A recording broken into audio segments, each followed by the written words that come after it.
سر British اور American accent کے اندر کیا فرق ہے اور اگر کوئی فرق ہے تو ہمیں کون سے والی سیکھنی چاہیے؟ رائٹ، برٹش اور امریکن میں جو فرق ہے چند ایک چھوٹی چھوٹی چیزوں کا فرق ہے. جیسے ابھی آپ نے پچھلا سوال پوچھا تھا CENTER یہ امریکن ہے اور CENTRE یہ برٹش ہے. کچھ چیزوں یہ ہر جگہ پر چند ایک لفظوں میں کچھ آپ کو اسپیلنگ کا فرق ہے اور ایکسنٹ میں فرق ہے، یعنی تھوڑی سی ادائیگیوں میں فرق ہے.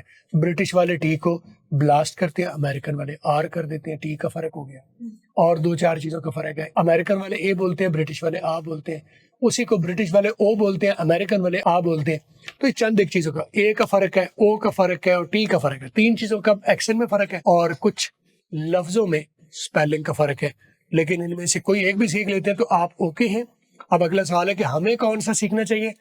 تو میں چاہوں گا کہ ماضی میں برٹش سیکھنا چاہیے تھی کیونکہ برٹش امپائر بہت بڑا تھا، اس کی ڈومیننس تھی. آج جو ہے وہ امریکن امپائر کی ڈومیننس ہے. تو امریکن آپ کو ایک تو کیونکہ وہ پاپولر ہے وہ سیکھنی چاہیے.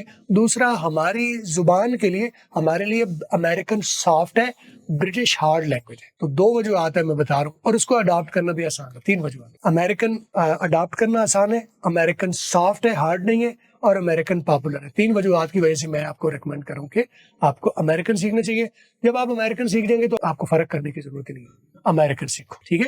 امریکن پوری دنیا میں رہ جائے.